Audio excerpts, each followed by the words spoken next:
equally entertaining was the Iowa Band, which promptly saluted its host team, California. This was followed by an Iowa formation and the familiar strains of the Iowa fight song. Then a roar from the crowd that could mean but one thing: football. Randy Duncan hands off on the 12 to Willie Fleming, who goes around end to the 3. Don Horn carries the ball to the 1-yard line. It's Duncan over for the TD. And every Iowan is on his feet.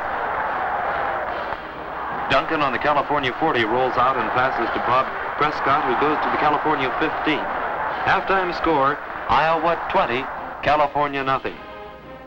Launching the halftime festivities, the Iowa Bandsmen, led by drum major Bob Glover, presented their first show of the year 1959.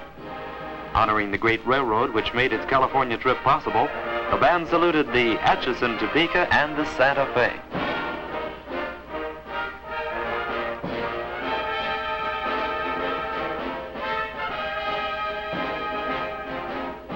The locomotive was quickly transformed into a human barber pole, which sang as well as played the Music Man hit, Light a Rose.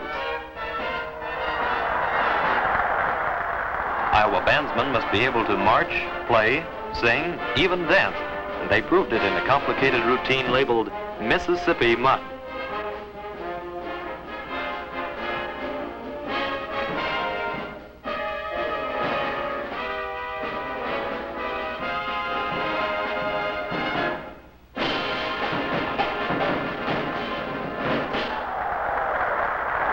Concluding number of the Iowa show was a combined finale of Hawkeye bandsmen and Highlanders, as the men provided the music for their lassies in the Highland Fling.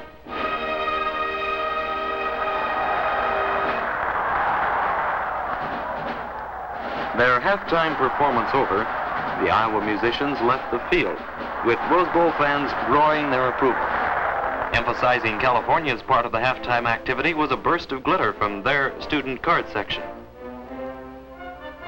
Back to football, where on his own 40, Duncan passes to Kurt Murs, who goes to the California 47.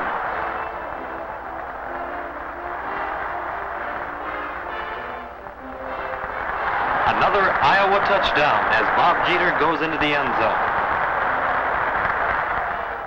Iowa's ball on Cal's 43. Duncan hands off to Fleming, who is driven out of bounds on the California 29.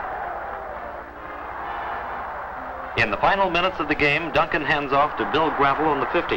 Gravel runs the ball all the way to the California 15-yard line.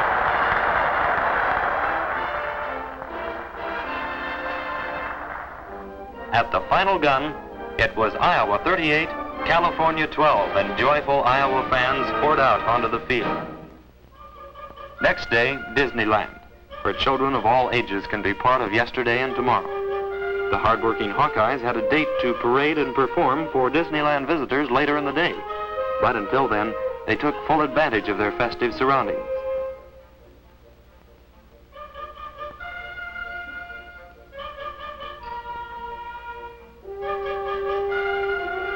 So did band director Ebbs.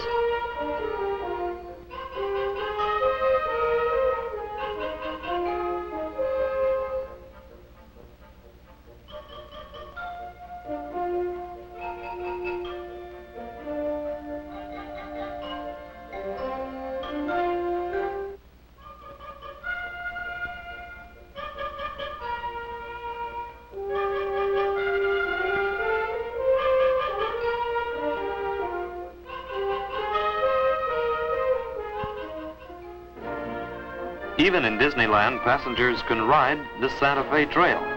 So the Iowa aggregation promptly boarded the Fred Gurley on the Santa Fe and Disneyland Railroad to see the sights. And there were plenty to see, for Disneyland is divided into 5 separate and complete areas: Adventureland, Tomorrowland, Main Street USA, Fantasyland, and Frontierland.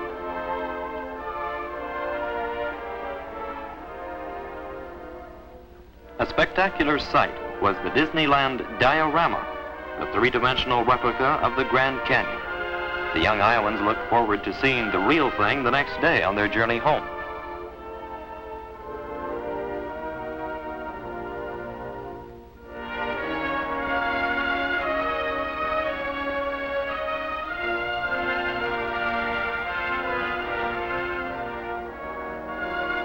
end of the line, and time for the bandsmen and Highlanders to change quickly into uniform for a parade through the Disneyland's picturesque streets.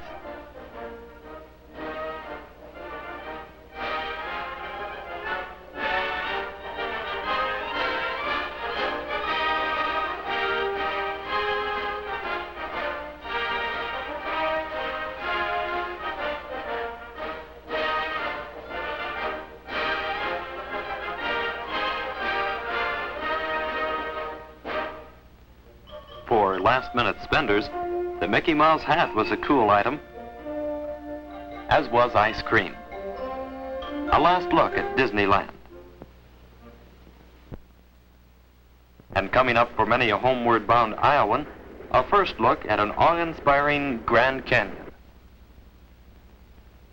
Leaving their special 18-car train, the sightseers boarded buses which took them to the very rim of the canyon, there to inspect a view quite in contrast to the gently rolling landscape surrounding the serene State University of Iowa campus.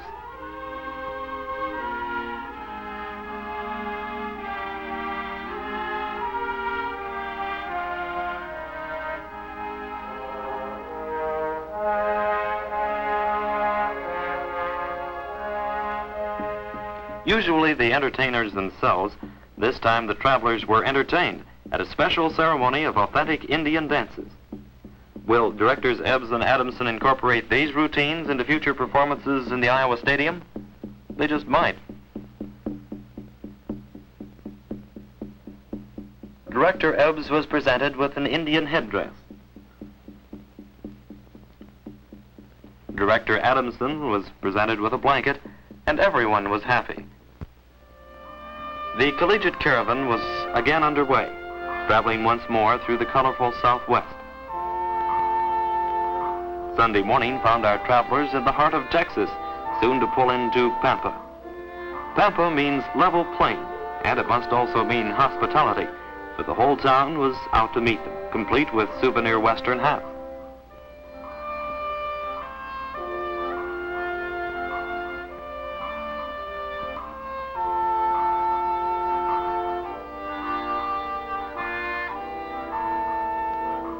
Howdy, Hawkeyes, from the top of Texas.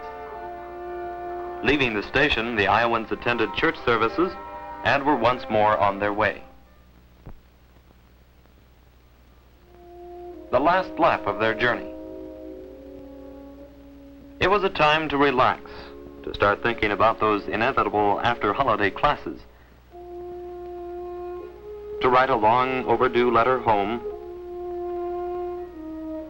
study for a final exam, or play cards. Tomorrow, they would be home. Monday, January 5th, and a 9-day adventure about to end.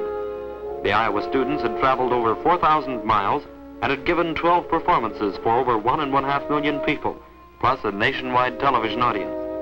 They had seen celebrities in celebrated places. They'd even been celebrities themselves. They were tired, they were happy, they were home. Herky the Hawk made the homecoming complete by waving a bouquet of victory roses as an emblem of the triumph.